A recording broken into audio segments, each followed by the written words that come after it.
Totoo nga ang balita.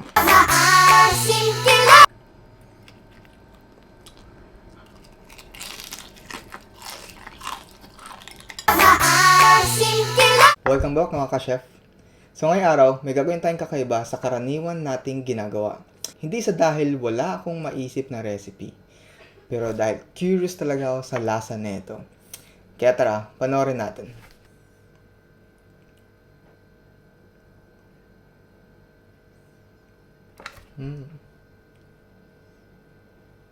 So ayun.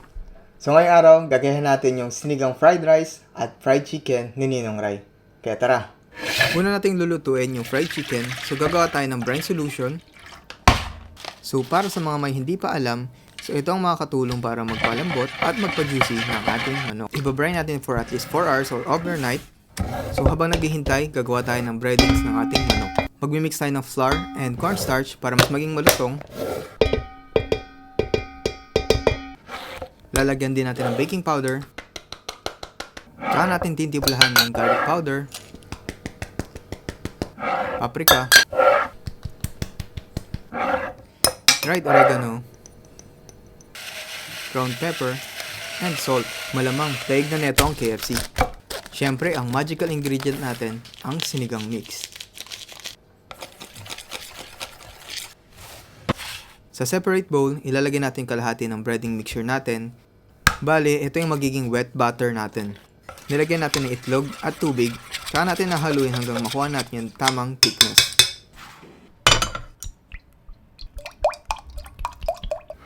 Kukunin na natin yung ating brine chicken, tsaka natin isasawsaw sa ating wet butter. Then, tsaka natin bubudburan ng ating breading mixture. Ito importanteng step pala, kailangan natin ipagpag yung chicken para pag pinrito, magkakaroon siya ng crispy skin na texture.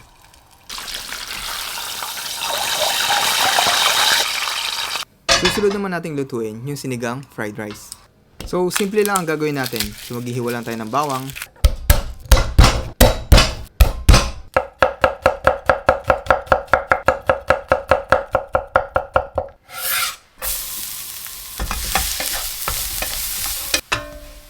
Then, yung malamig nating kanin.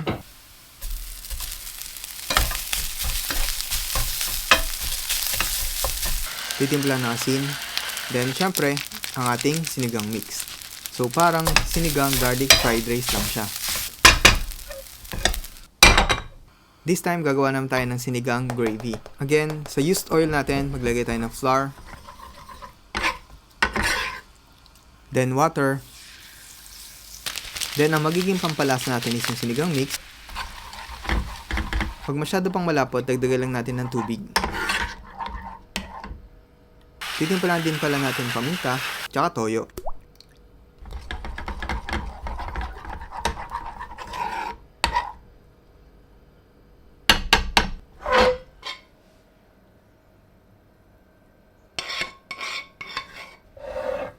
Plating na natin.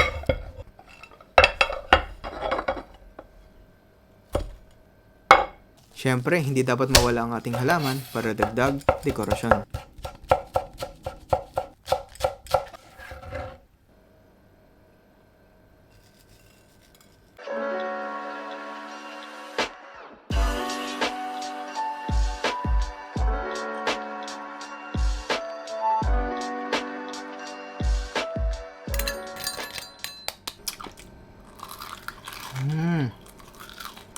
Ito nga ang balita.